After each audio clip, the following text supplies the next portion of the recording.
নমস্কাৰ বন্ধুসকল, আহি গ'লো দুপৰীয়াৰ সাজ বনাবলৈ। আজি বনাম কোমোৰা, অকল কোমোৰাই খাম আজি। মানে দাইল বনাম, দাইলৰ লগত দিম কোমোৰা, লগতে কোমোৰা আৰু চয়াবিনৰ এটি চব্জি বনাম।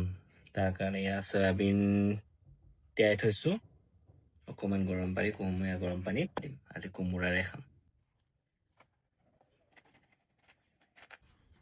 কোমোৰা যে চেলাবলৈ ইমান বেয়া পাওঁ, কিন্তু এইটো এতিয়া শুংবোৰ নাই, একদম নতুনকৈ ছিঙি আনিলে বহুত শুং থাকে বেছি। এইটো ইমান নাই বাৰু শুং, মানে অকণমান দিন হ'ল আনি থোৱা। এতিয়া দাইলখিনি কুকাৰত দি দিম, মুগ মচুৰ মিক্স কৰি দিছোঁ। আৰু ইয়াত কোমোৰা ইয়াত বেছি নিদিওঁ, এটাই কোমোৰা যিহেতু ইয়াৰ পৰা খাৰো। আৰু এটা নতুন মানে মোৰ মাইণ্ডত আহিলে যে শুকান মাছ কেইটামান আছিলে, গতিকে খাৰো বনাম অকণমান। আজি অকল কোমোৰাই খাম। ইয়াত দালি এইখিনি মই বইল হ'ব দি দিম।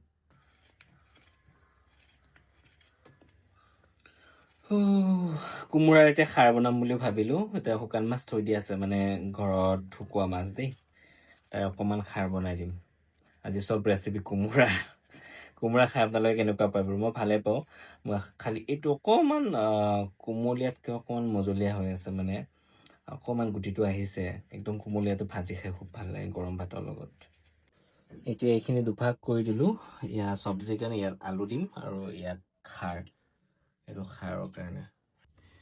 এতিয়া আৰু এটা বস্তু আছিলে, পাহৰি থাকিলোঁ। এয়া ঘৰৰ তিয়ঁহ, মানে চিঙি আনটো কোমলীয়া হৈ আছিলে, এই পৰহি আনিলে নেকি দেউতাই, মই দেখাই নাছিলোঁ।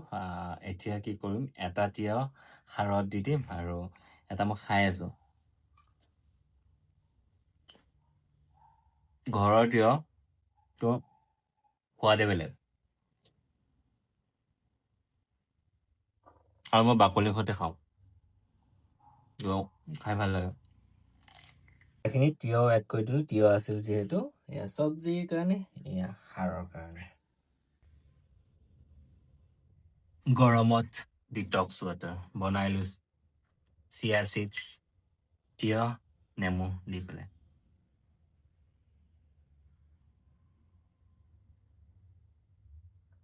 যিহেতু বডিটো ডিহাইড্ৰেট হৈ থাকে, গতিকে এনেকে খাই থাকোঁ মই।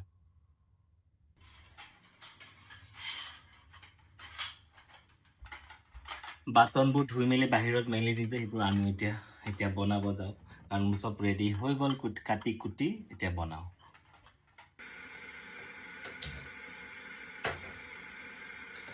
ইফালে দালিত ফোৰণ মাৰি দিওঁ। ইয়াতে অকল পাঁচফোৰণ, শুকান জলকীয়া আৰু তেজপাতে দিম, বাকী বেলেগ একো নিদিওঁ।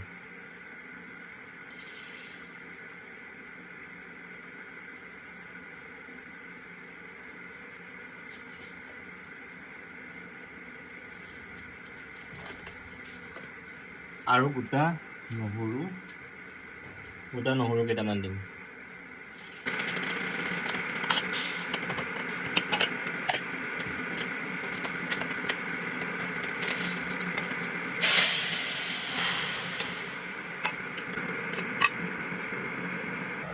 এয়া দালি হৈ গ'ল, কোমোৰা দিয়া দালি। কোমোৰা ক'ত গ'ল? কোমোৰা দিয়া দালি হৈ গ'ল। উঠাই দিলোঁ, আৰু পোনপ্ৰথমে মই চয়াবিনৰ চব্জিৰ কাৰণে চয়াবিনটো এক্সট্ৰাকৈ মছলা নিদিয়াকৈ ভাজি ল'ম। ভাজি ইয়াত আঁতৰাই দিম। ভাজি হৈ গ'ল। কেৰাহীত আকৌ অকণমান তেল দি দিলোঁ।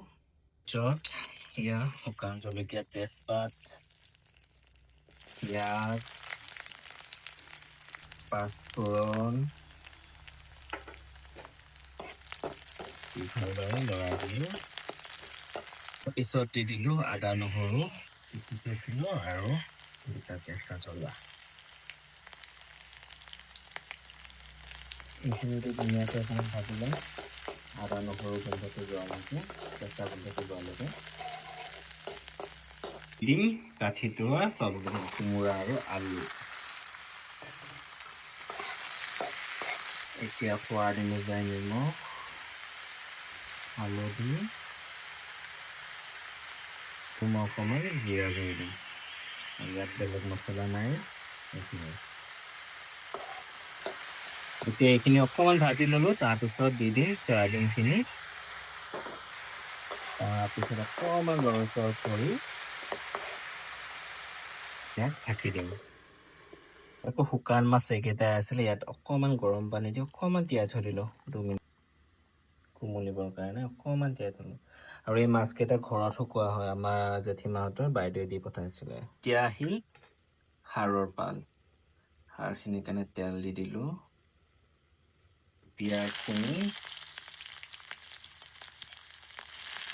আৰু ইয়াতে দিম মই গোটা নহৰু গোটা মানে খালি খালি দিছোঁ আৰু ইয়াত দি দিম মাছখিনি তিয়াই থোৱা মাছখিনি পিছত দিম এয়া তিয়ঁহ আৰু কোমোৰাখিনি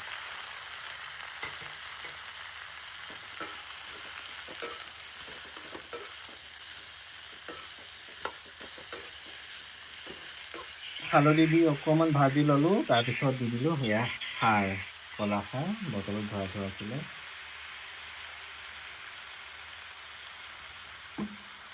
দি অকণমান পানী দি দিম হালধিখিনি কেনেকুৱা ৰঙা হৈ গ'ল লগে লগে কাৰণ অকণমান হালধি দিছোঁ বহুতে হালধি নিদিয়ে কিন্তু আমাৰ দেউতাই আকৌ বগা হৈ থাকিলে বেয়া পায় গতিকে মই হালধি দি দিওঁ জমাকৈ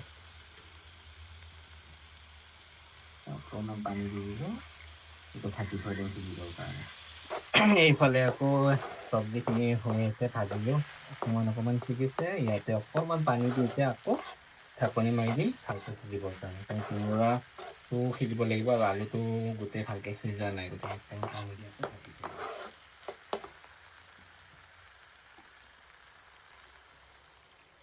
কেঁচা জলকীয়া দিব পাহৰিছিলোঁ এতিয়া দি দিওঁ